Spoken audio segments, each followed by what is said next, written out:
All right, y'all. It's time for bread report number 4. I'm gonna keep it a buck. I mean, we're all looking at it. Something of like an elephant in the room. You know what I'm saying?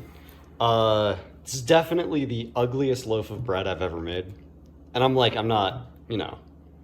I've got no reservations about that. I'm willing to admit when something that I make doesn't look great.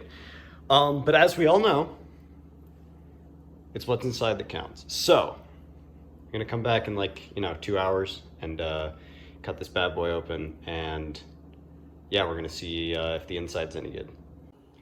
Man, I just cut this loaf of bread open, and I gotta say, the outside may be ugly, but God, that crumb structure just looks perfect. I mean, I really couldn't ask for anything better than that. So after sampling the bread, I gotta say, taste is excellent, but it's a little bit on the dense side, and the crust is a little bit thicker than I might ordinarily like it. But I might be onto something here with this technique for pulling the dough into a ball. Went excellent this time, and I definitely folded it more aggressively. So I think I might be onto something, but the execution wasn't quite perfect. But yeah. All right, guys.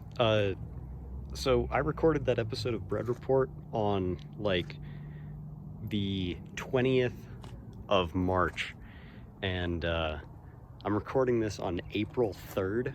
So I kind of had something weighing on my conscience about this one, right?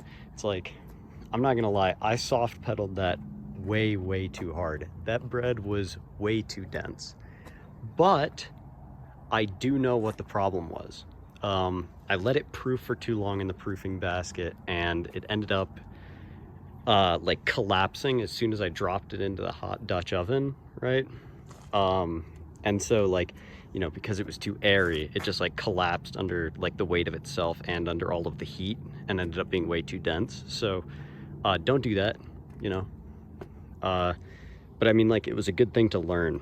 So I just I couldn't upload that with a good conscience, knowing that I know what the problem was. Yeah, but that's actually it. Bread.